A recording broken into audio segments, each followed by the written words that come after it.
എൻ്റെ കൊച്ച് കണ്ടോ ഇപ്പം ഇങ്ങനെ കെട്ടുമുട്ടില്ലാന്നേ. അവള് അഴിച്ചു വിട്ടാൽ ഉടനെ ചെന്ന് എല്ലാം റബ്ബറിൻ്റെ അതും ഇതും എല്ലാം വാരി തിന്ന് ഒരാഴ്ച അവൾക്ക് വയ്യാതിരിക്കുമായിരുന്നു. ഒന്നും കഴിക്കത്തുമില്ല. ഞാൻ പിന്നെ മരുന്നൊക്കെ മേടിച്ച് ഇങ്ങനെ വെച്ചേക്കുവാ. അതേണ്ടോ ഇങ്ങനെ കെട്ടിയിട്ടടുത്ത് ഇങ്ങനെ അങ്ങ് നിന്ന് ഭയങ്കര അലപ്പോടലപ്പ്. കുഞ്ഞിലെ ഇതിലേ നടന്ന് നാട്ടുകാരെല്ലാം എറിഞ്ഞ് കാല് പറിക്കുമെന്നൊക്കെ എല്ലാവരുടെയും ചെരുപ്പൊക്കെ പോയി പെറുക്കി എടുക്കുമായിരുന്നേ. അപ്പോൾ ഈ വഴിയെ നടക്കുന്ന ഒരു പട്ടിയായിരുന്നു. അപ്പോൾ കുഞ്ഞിലെ ഇങ്ങനെ നടന്ന് എല്ലാവരും കാലും കൈയും തല്ലി ഓടിക്കുമെന്ന് പറഞ്ഞുകൊണ്ടൊക്കെ ഇങ്ങനെ നടന്ന കൂട്ടത്തിൽ ഇവിടെ കയറി വന്നപ്പോൾ ഞാൻ ഒരു കൊച്ചു കയറെടുത്തങ്ങ് കെട്ടിയിട്ട്. അപ്പോൾ 5-6 മാസമായി.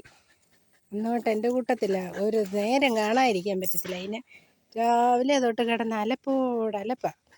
അപ്പം ഞാനൊന്ന് അഴിക്കാൻ വന്നതാണ്. കണ്ടോ അതിൻ്റെ സ്നേഹപ്രകടനമായി കാണിക്കുന്നത്.